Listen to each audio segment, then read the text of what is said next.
Y sí vamos a visibilizar a una de las grandes escritoras de la literatura universal, una escritora que vino a significar, por así decirlo, una renovación de la escritura femenina, de la escritura de lo femenino. Estamos hablando de Virginia Woolf, de la enormísima Virginia, que escribe en su novela Las olas. Oleadas de desnudas emociones me golpean los costados, pero ¿cuál de ellas es pena y cuál es alegría? No encuentro la respuesta. Solo sé que necesito silencio y dedicar una hora a considerar lo que ha ocurrido en mi mundo, lo que la muerte ha hecho a mi mundo. Virginia Woolf, escritora inglesa, nacida en 1882 y fallecida lamentablemente por suicidio en 1941. Como todos y todas sabemos, Virginia fue una escritora muy compleja en cuanto a su vida personal, pero aquí no se pretende realizar ningún análisis biográfico. Sí ubicarla en cierto momento de la literatura universal, puntualmente de la narrativa inglesa, y cuáles son de alguna manera los pilares de la renovación modernista de la literatura de posguerra. Estamos hablando de los años 20 en Inglaterra.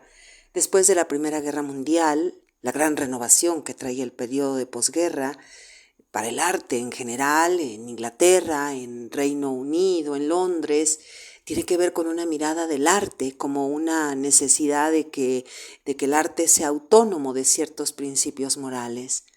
Porque con la Primera Guerra se desmorona el orden moral. Después vendrá la segunda y ahí directamente hay una pulverización de todo principio de humanismo, por así decirlo. Pero es obvio que lo dice mejor el famoso dictum de Theodor Adorno. Hacer poesía después de Auschwitz es un acto de barbarie. Que después este dictum sería traducido e interpretado como después de Auschwitz no habrá poesía. Y nos parece que una de las señales, signo, símbolo, metáfora, es el suicidio de Virginia. En Londres se conforma, liderado por ella, un grupo de escritores en la zona de Kensington, una zona muy aristocrática, el grupo Bloomsbury, integrado obviamente por Virginia, por quien sería su esposo Leonard, por Bertrand Russell, filósofo y matemático, por John Maynard Keynes, el gran economista, Leighton Strachey, biógrafo y crítico, Roger Fry, esteta y pintor, en fin, un grupo de intelectuales muy reverentes, muy rebeldes, muy libertinos, según la palabra de la época, porque uno de los principios del círculo Bloomsbury era no poner límites ni a la creatividad, ni a la idea del arte, ni a la sexualidad. Había como una suerte de liberación y de libertad bastante particular en ese grupo. Entonces, este sería uno de los pilares para ubicar a Virginia y a su grupo Bloomsbury en estas coordenadas de Europa posterior a la Primera Guerra Mundial.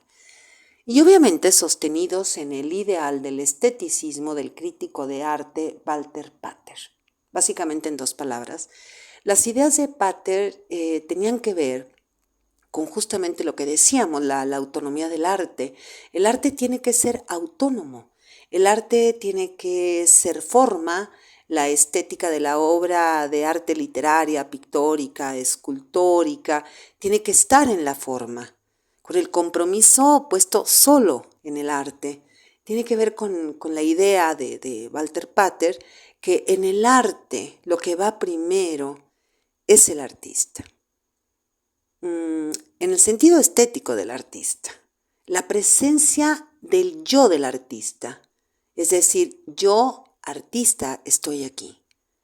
Y en Virginia Woolf, en sus obras que vamos a comentar, está esa presencia, la de una búsqueda continua de manifestarse, de hacerse presente en su obra ella misma, es decir, como si dijera, hey, aquí estoy yo, pero no en un sentido biográfico, sino en un sentido estético. Aquí estoy, aquí me manifiesto, yo, en la forma de mi arte. A Virginia entonces tenemos que mirarla en este contexto, en alguna medida tenemos que pensarla en un momento en que la literatura moderna empieza a renovarse, gracias a la publicación en el mismo año de dos obras que vienen a pulverizar, una en la poesía y la otra en la narrativa. Dos obras que vienen a hacer trizas todo lo que hasta ese momento se había escrito. Estamos hablando de Tierra Baldía de T.C. Eliot, publicada en 1922. Un poema, ¿cómo describirlo? Quizá sería como una especie de divina comedia que viene a echar por tierra toda la tradición poética precedente, a instaurar una nueva forma de hacer poesía. Y tenemos el Ulises de Joyce, también 1922, y lo que hace Virginia es enriquecer, sumar, desdoblar, doblar desde lo femenino ese principio de Eliot de la Tierra Baldía, de mezclar lo narrativo, lo lírico, lo dramático, lo alusivo, y tomar esa técnica narrativa de Joyce y perfeccionarla. Perfeccionarlos a ambos, a Eliot y a Joyce, porque es un fluir de la conciencia diferente, es un fluir del tiempo también. Hay algo fundamental en el tiempo de Virginia, en la identidad, en el lugar de la mujer. Hay un gran ensayo de ella que se titula Un cuarto propio, que fue tomado luego obviamente por la lucha del feminismo, por la literatura feminista, el lugar de la mujer. ¿Cuál es el lugar de la mujer? Para Virginia la mujer tiene que tener dinero y un cuarto propio. ¿Y para qué? Para escribir, para leer, para estudiar, para pensar y producir obras, ideas. Y decir eso en la sociedad londinense de finales de los años 20 es como decir revolución.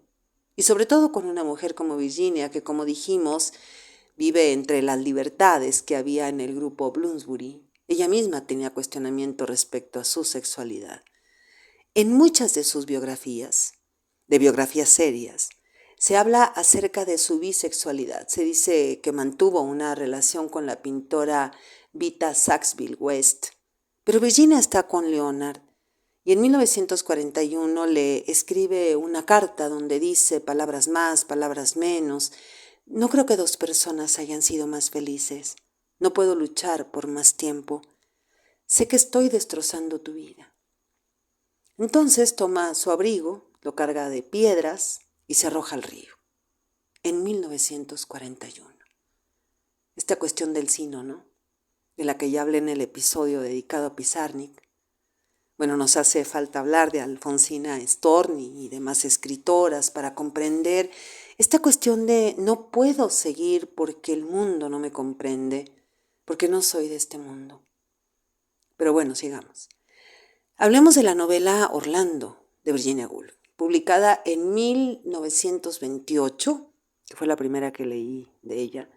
Fue traducida por Jorge Luis Borges en 1937, o sea, cuando Virginia estaba viva, lo que habla en cierto modo de la calidad literaria que había en la Argentina, es decir, el contacto constante en todos sus aspectos. En Argentina se traducía de muchas lenguas para la editorial sudamericana, y nosotros aquí en México, por situarnos, estamos leyendo en ese tiempo a los contemporáneos, a Novo, Villarrutia, Gorostiza. Sigo. El Orlando tiene un prólogo que es un enorme agradecimiento al Círculo Bloomsbury y demás escritores a quienes Virginia agradece que la hayan guiado, entre comillas, respecto de lo que ella quería escribir.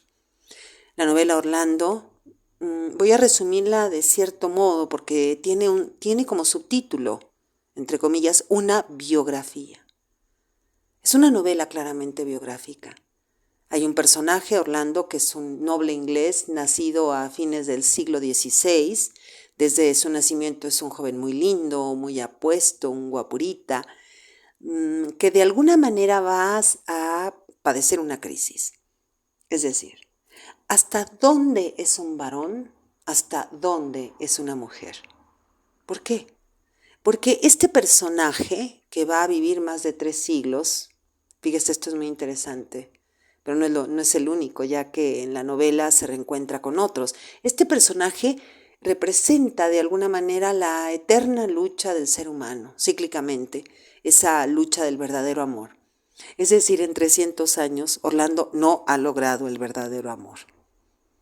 Me parece que es una novela en este sentido, solo en este sentido romántica, pero por sobre todo estamos ante una novela que intenta, desde el realismo, convencernos de que el tiempo es tan ilusorio que podemos estirarlo infinitamente.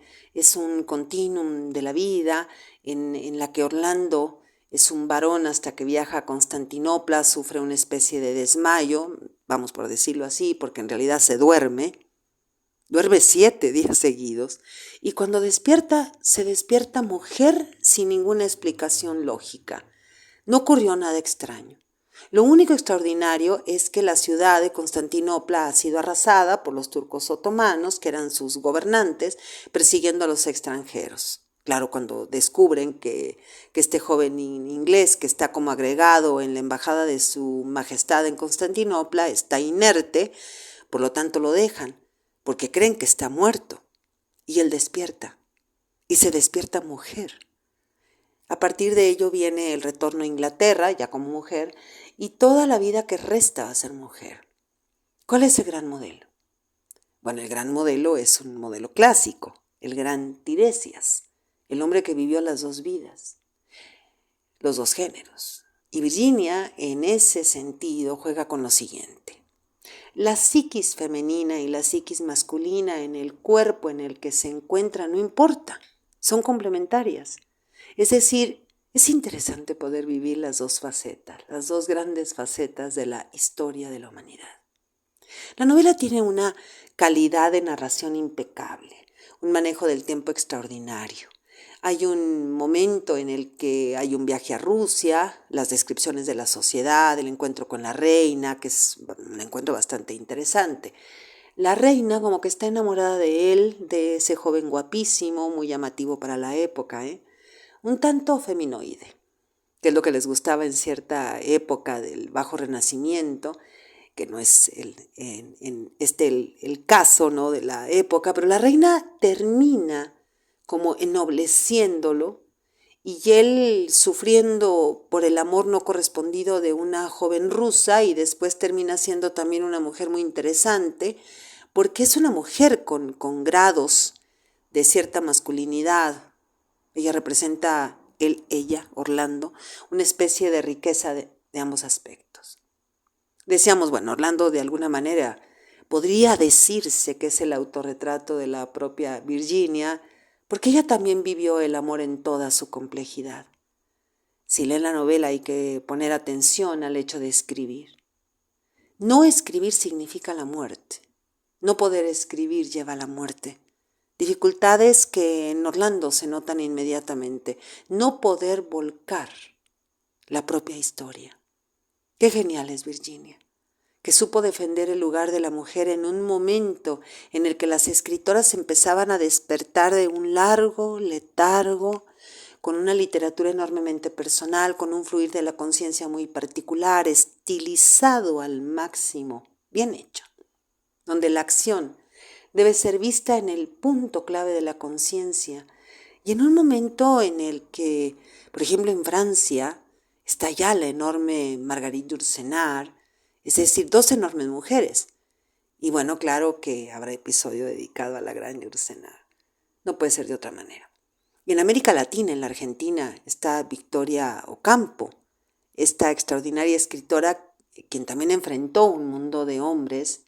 Ella crea la gran revista literaria Sur, reuniendo a los mejores intelectuales, casi como un círculo de Bloomsbury, traduciendo a casi todos los escritores de ese grupo, de ese círculo inglés, donde también contribuyó Aurora Bernardes, la primera mujer de Julio Cortázar. Una Victoria Ocampo que estuvo al mando, al frente de la cultura, dijéramos, y Borges diría que Virginia escribe en prosa por accidente, que Virginia fue por sobre todo una escritora lírica. Bueno, sigamos. Hay una novela de Virginia cercana a una poética de la locura, de la insanía, del suicidio. En 1925 publica La señora Dalloway, una indagación sobre el tiempo, una perfecta manifestación y manipulación del fluir de la conciencia, pero a su vez bien distinguida del accionar de los personajes. Aquí hay algo interesante. Si Virginia lleva al suicidio a Septimus, el poeta, para no arrastrar a la muerte a la señora Dalloway, o si Septimus y la señora Dalloway son la misma persona, una dualidad muy ambigua, muy rica, muy similar a lo que pretende Balzac en Sarracine, aquí recordé a SZ de Barthes, esta dualidad de hombre-mujer, mujer-hombre, como está en Orlando, parece que ronda en Virginia Woolf, es decir, para no morir yo llevo al suicidio a un poeta varón que soy yo también. Esto es, además, una idea estética de Walter Pater, decíamos, la fusión de lo femenino y lo masculino en el arte, implicados, amalgamados. ¿De qué va la novela La señora Dalloway? Es un día de junio en el que Clarissa Dalloway, una mujer de la clase media alta en Londres, va a dar una fiesta, entonces en la mañana va a comprar flores, así inicia la novela, ella misma compraría las flores, y así comienza un periplo que va durante 24 horas. De ahí que se piense que la novela, La señora Dalloway, sea como una especie de respuesta directa al Ulises de Joyce, en una especie de deambular por la ciudad durante 24 horas. La diferencia con el Ulises es que aquí solo deambula Clarissa Dalloway. Y disculpe usted, pero Virginia lo hace mucho mejor que Joyce. Leer La señora Dalloway no es detenerse solo en Clarissa, sino en los personajes con los que ella se va cruzando, donde aparece el arte de excavar. Virginia excava túneles detrás de cada personaje para conectarlos. Es magistral, cómo Virginia construye las relaciones psíquicas entre los personajes. Clarissa es una mujer londinense de esa clase media alta, decíamos, que reniega precisamente de eso, que tiene que soportar la pedantería, el esnobismo opuesto a la libertad del círculo Bloomsbury. Entonces, toda la novela tiene que ver con la búsqueda de una identidad y en el fondo escuchamos la historia del poeta que ha vuelto de la Primera Guerra Mundial, Septimus, que termina tirándose por una ventana. Y que una vez que se suicida, caen las rejas de la señora Dalloway. El suicidio visto como liberación. La novela termina con una frase contundente. ¿Y dónde está Clarissa? Y ahí estaba Clarissa, pero ya no es la misma Clarissa Dalloway. Ha pasado por una transformación, por un aprendizaje, y es una mujer que ahora va a enfrentar las cosas de otra manera. Y mire usted la novela, que está narrada de una manera impecable y el fluir de la conciencia es muy accesible. Y aquí está Clarissa, que ya ha aprendido a manifestarse, a decir aquí estoy yo. Aquí está Virginia Woolf, a quien no le alcanzó el tiempo, fluyendo eterna en el agua de nuestro fluir de la conciencia. Soy Margarita Díaz de León, Literatura en Espiral.